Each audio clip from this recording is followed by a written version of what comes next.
What's going on, everybody? Burt Byler and Chuggy D back with another Tyler Childers song, and I've been getting this recommendation for a long time from a lot of folks, so thank y'all so much for recommending Universal Sound. Chuggy D, how are you feeling before this Universal Sound? I have no idea what the Universal Sound is, but I hope that it's cosmic and weird. Let's get into it. Turn it up, everybody. Hit that like and subscribe button for us. Start out with new stuff early, and if it doesn't work out, then we got a little bit to make up for it. It's called Universal Sound.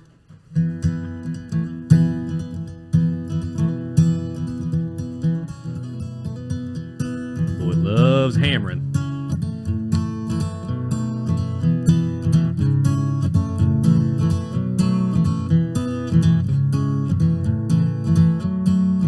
And they say you can't have a long intro. Up in Pocahontas, in the cranberry glades, ain't got bars nor the charged collar anyways. My mind's a mile a minute, and my mind it barks like hounds. I'm focused on my breathing and the universal sound. I think about my darling girl sleeping all alone. I pray the stars will shoot her all the wishes she can hold. On the day that I return, I aim to lay her down, but right now I'm focused on the universal sound. Okay, so before we get into more of it, what do you think the universal sound is? Because I really don't think I have a good answer right now. What he's talking about. This is like when you're halfway through the first Matrix movie and you're like, "What's happening?" I'm not sure yet. I think that it's either going to be super deep or it's going to be very simple. I don't think it's going to be in the middle. I'm just gonna say, just to take a guess, the universal sound is going to be like just generally a good life. Not necessarily a certain recording technique, but just the universal be a good person. That's my guess. Let's see. Lud Red Barn now.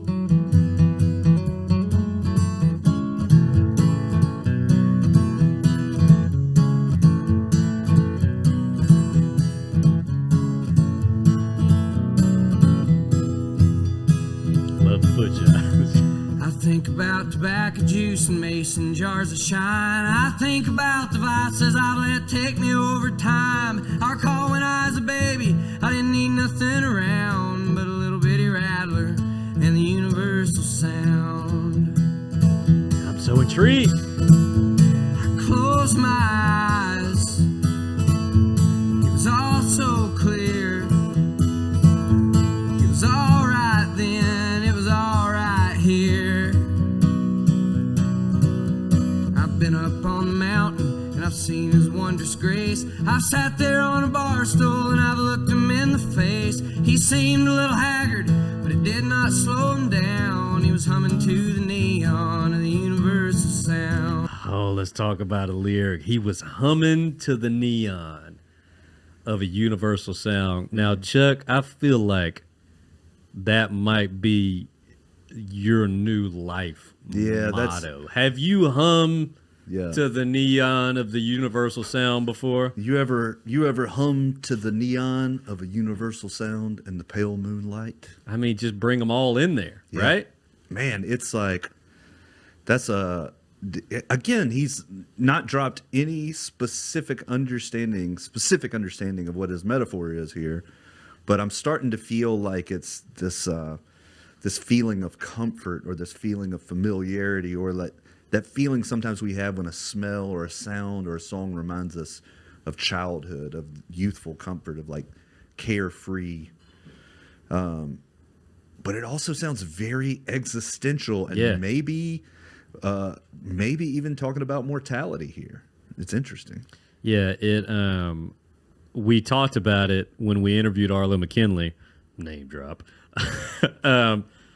How much I love Arlo's style of straight up songwriting, to where everything, you don't have to question anything. It's not very metaphorical. It's like, this is my story and you get it. And so I really love that, but I also really love a song that just makes you sit there and chew on it for a little while. And obviously we're probably not going to get it on first listen because the great philosophical, metaphorical songwriters out there, you don't get it the first go around. I want you to try to record a reaction video, listen to a profound song, and get it the first time. It ain't easy. So don't be mad at me if I don't understand it. But I love this. Let's get back into it.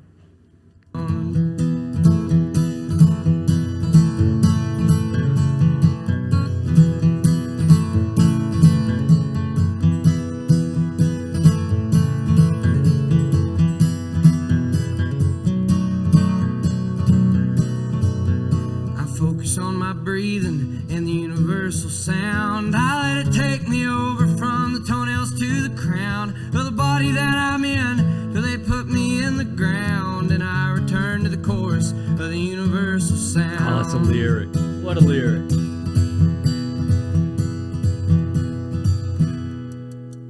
And I return to the chorus of the universal sound. I don't know what that means. I don't know what in the world he's talking about. But let me just tell you, the rest of today, I'm coming back to the chorus of the universal sound. It just sounds like what I need to be doing. Yeah, I think also there's been a lot of conversation lately about the fact that the listener of the song has an active role as a participant in the song, and that is to translate it so that it fits into their lives, so that it reflects their own experience, so that it's akin to them, so that they connect with it. And I feel like there's definitely like a concept here, but I feel like also the writing is open enough that it is an invitation to the listener to create the world around it. And that's what art does. That's what songwriting is. A lot of times when it's so direct and clear, even so we can fit it into our lives, but especially with a metaphor, with the artistic flair of using these broad strokes and these kind of hidden, dim metaphors. I think it's genius. I love it. I love the way it works. Yeah, it's kind of like those movies where you have certain movies that it's just straight up, you know what's going on. You get it from the beginning. There's no questions. There's no way you could come up with a different idea of what's going on. And then there's other movies that you watch where you argue with your friends after watching it about what you think they're talking about, what you think the point that they're trying to make. And I love that he didn't tell us the answer. And we're having this conversation now of what in the world is the universal sound. So let us know in the comments, what do you think is the universal sound? What is it to you? All I know is it's something I'm fixing to try to learn how to do. I want to come back to the chorus of the universal sound. That was a fantastic song. Man. Yeah, and I think there's a lot of chatter here in the comments about certain things, but I do want to point out that friend of the show, Arlo McKinley, Arlo McKinley, did say that Childers said to him, and I paraphrase, the best we can do is write about the human experience and hope that it connects with people. And the human condition. I'm sorry, the human condition, and hope that it connects with people. I feel like Mr. Childers connects with folks just a little bit. Absolutely. Just a little bit. Absolutely. And, you know, the guys, again, we talk a lot about music here. Great voice, the execution. He does love to hammer on chords. He loves a hammer. Just kind of hammer on those fingers, no doubt. But yeah, man, I think that you get to a point where you got to figure it out for yourself. You got to decode this yourself without the secret ring, without the secret decoder ring. Thank you so much for watching the video this long. For the love of Mr. Childers and them worn out boots he had on in the Red Barn Radio video, hit that like and subscribe button. It is a huge help to what we're trying to build here, and we'll see you somewhere on down the river.